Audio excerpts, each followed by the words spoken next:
বিসমিল্লাহির রহমানির রহিম আলহামদুলিল্লাহি কাফা ওয়া সালামুন আলা ইবাদিল্লাযিনা ইসতাফা শাহরু রমাদান আল্লাযী উনসিলা ফীহিল কুরআন হুদাল লিন-নাস ওয়া বায়িনাতিন মিনাল হুদা ওয়াল ফুরকান। গ্রামের কাগজের এই নান্দনিক আয়োজন মাহে রমজানুল মুবারককে সবাইকে স্বাগত জানাচ্ছি। আজকে নবম রোজা। দর্শক মণ্ডলী, আমরা জানি যে আল্লাহ তাআলা এই মাহে রমজানকে যে ভাগগুলি করে দিয়েছেন, হে রাসূল আপনি বলুন মাহে রমজানকে আমি 3 ভাগে ভাগ করে দিলাম। প্রথম ভাগ যে রহমত, এই রহমতের 10 দিন প্রায় শেষ হতে চলেছে। আজকে নবম রোজা। দর্শক শ্রোতা এবং আমাদের যারা নিয়মিত অনুষ্ঠানটা দেখছেন সবাইকে এবং দেশ এবং দেশের বাইরে সবাইকে অনেক অনেক মোবারকবাদ জানাচ্ছি। মাহে রমজানের স্বাগত জানাচ্ছি। মোবারকবাদ এই কারণে যে আল্লাহ তাআলা নিজেই মোবারক শব্দ ব্যবহার করেছেন, যে রমজানুল মোবারক। এই রমজানুল মোবারক আল্লাহ তাআলা কি দিয়েছেন? আর এক মোবারক বাণী, তার ওহী আল্লাহ পাক কোরআন কারিম দিয়ে দিয়েছেন। কোরআন কারিম কি যা আল হক ওয়া যাহাকাল বাতিল ইন্নাল বাতিলা কানা যাহুকা। আল্লাহ তাআলা বলেন সত্যের বিজয় অবশ্যম্ভাবী, সত্যের বিজয় হবে। সেই সত্য কি? আল্লাহ তাআলা বলছেন ইন্নাদ-দীনা ইনদাল্লাহিল ইসলাম। আমি আল্লাহ আমার কাছে একমাত্র মনোনীত, আমার কাছে জীবন ব্যবস্থা, আমার কাছে সত্য জীবন ব্যবস্থা এই একটা মাত্র দিন, সেটা হলো ইসলাম। ইসলাম বাদে অন্য হাজারো মত এবং পথ আছে, হাজারো ধর্ম আছে, এগুলো আল্লাহ তাআলার কাছে গ্রহণযোগ্য নয়। আল্লাহ তাআলা বলেন ওয়া ইয়াবতাগি গায়রাল ইসলাম দীনান ফালা ইউকবালা মিনহু ওয়া হুয়া ফিল আখিরাতি মিনাল খাসিরিন। যে তোমরা ক্ষতিগ্রস্ত হয়ে যাবে যে ইসলাম বাদে, আল্লাহ তাআলার মনোনীত দিন বাদে অন্য কোনো জীবন ব্যবস্থা, অন্য কোনো দিন যদি তোমরা আঁকড়ে ধরো, গ্রহণ করো, তাহলে তোমরা কখনোই কোশ্চিন কালেও ফালা ইউকবালা মিনহা, আল্লাহ তাআলা বলেন কোশ্চিন কালেও সেটা গ্রহণ করা হবে না, সেটা কবুল করা হবে না, তোমরা জাহান্নামে অধিষ্ঠিত হয়ে যাবে। এই জন্য আল্লাহ তাআলার মহা নিয়ামত এই মাহে রমজানে যে কোরআন কারিম দিয়েছে, আল্লাহ তাআলা বলেন সেই মাহে নিয়ামত তোমাদেরকে আঁকড়ে ধরতে হবে, কোরআনের সওগাত তোমাদের আঁকড়ে ধরতে হবে। যে আল্লাহ রব্বুল ইজ্জত বলেন যে শোনো হে রাসূল আপনি বলে দিন যে রমজান মাসে রোজা রেখে যে নেক আমলগুলো করবে এর ফায়দা এত বেশি পরিমাণ হবে। মাহে রমজানের ফায়দা, মাহে রমজানের আমলগুলি, নেক আমলগুলি আল্লাহ তাআলা এত বেশি পরিমাণ দান করে দিবেন। আল্লাহ রব্বুল ইজ্জত বলেন হে রাসূল আপনি জানিয়ে দিন যদি কেউ নেক আমল করে, বনি আদমের নেক আমল, একটা সওয়াবের কাজকে আমি আল্লাহ তাআলা 700 সওয়াবের কাজ বাড়িয়ে দিলাম। একটা যদি রমজান মাসে নফল ইবাদত বন্দিগি করে, আমি আল্লাহ তাআলা অন্য মাসে ফরজের সওয়াব আমি আল্লাহ তাআলা বান্দাদের আমলনামায় দিয়ে দিলাম। আবার যদি কেউ 1 রাকাত নামাজ পড়ে, আল্লাহ রব্বুল ইজ্জত বলেন তাহলে এই 1 রাকাত নামাজকে আমি 700 রাকাতের সওয়াব বান্দার আমলনামায় দিয়ে দিলাম।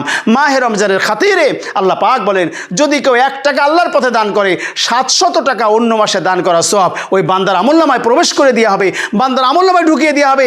বান্দা পাহাড় পরিমাণ নেক আমল নিয়ে হাশরের ময়দানে উঠবে। হাশরের ময়দানে যখন মানুষ নেক আমল দিয়ে আল্লাহ পাক ভরপুর করে উহুদ পাহাড় পরিমাণ নেক আমল নিয়ে হাশরের ময়দানে উঠবে, ওই বান্দারা নিজেই বলবে রব্বুল আলামিন এত নেক আমল তো আমার না, এত নেক আমল তো আমি করি নাই। আল্লাহ পাক বলবেন ও বান্দা তুমি রোজার মাসে রোজা রেখে তুমি যে নেক আমলগুলি করেছিলে, আমি আল্লাহ পাক তোমার আমলগুলিকে 700 গুণ পর্যন্ত বৃদ্ধি করে তোমার আমলনামায় ঢুকিয়ে দিয়েছিলাম। আজকে তোমার উহুদ পাহাড় পরিমাণ নেক আমল নিয়ে বান্দারা উঠবে এবং আল্লাহ বলবেন শোনো ইকরা কিতাবাকা কাফা বিনাফসিকাল ইয়াউমা আলাইকা হাসিবা। তোমার আমলনামা তুমি নিজে দেখো, তোমার আমলনামা নবী চেক করে করে দেখো তুমি জান্নাতের উপযোগী হয়ে গিয়েছো।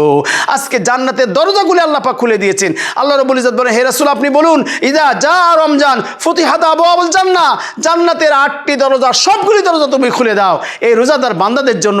আর জাহান্নামের দরজাগুলি সমস্ত মাসব্যাপী যখনই রমজানের চাঁদ উদিত হবে, আর রমজানের চাঁদ শাওয়ালের চাঁদ উদিত হওয়া পর্যন্ত জাহান্নামের দরজাগুলি বন্ধ করে দাও আর জান্নাতের দরজাগুলি খুলে দাও।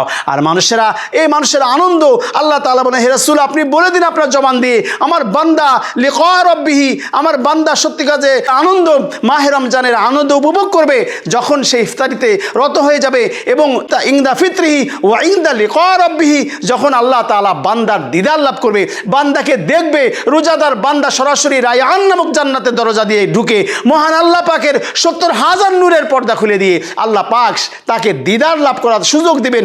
রমজানের রোজা রেখে না দেখে আল্লাহ তাআলাকে বিশ্বাস করার কারণে আল্লাহ বলবেন রব্বুল আলামিন বলবেন হে আমার বান্দা তুমি তো আমাকে দেখো না, তারপরেও তুমি আমার ভয়ে খাবার ত্যাগ করে, পানীয় ত্যাগ করে, গুনার কাজ ত্যাগ করে তোমরা যে রোজা পালন করেছিলে, এই রোজাদারের পুরস্কার আমি আল্লাহ তাআলা নিজে হাতে দেব। এমনকি হাদিসে কুদসিতে আছে যে আল্লাহ তাআলা নিজেই রোজাদারের পুরস্কার হয়ে যাবে, অর্থাৎ আল্লাহ মানুষের হয়ে যাবে, মানুষের সঙ্গে, রোজাদার মানুষের সঙ্গে আল্লাহ তাআলা দিদার করবে, দেখা দেবে। 70,000 নূরের পর্দা খুলে দিয়ে আল্লাহ পাক দেখা দেবে মানুষকে। এই জন্য এই মানুষদের সঙ্গে আল্লাহ পাক যখন দিদারে ইলাহিতে রত হবে, মানুষদের সঙ্গে আল্লাহ পাক যখন দেখা করবে, এটাই হলো জান্নাতের সর্বোচ্চ পুরস্কার। মানুষ রোজাদারেরা আল্লাহ তাআলাকে দেখতে পাবে। আলহামদুলিল্লাহ সুম্মা আলহামদুলিল্লাহ। আল্লাহ পাক মহা সৌভাগ্য সেই দিদার আমরা যেন লাভ করতে পারি রোজার মাধ্যমে। আল্লাহ তাআলা আমাদের সবাইকে সেই রকম তৌফিক দান করুন, আমিন। ওয়া আখিরি দাওয়ানা আলহামদুলিল্লাহি রাব্বিল আলামিন। আসসালামু আলাইকুম ওয়া রাহমাতুল্লাহি ওয়া বারাকাতুহু।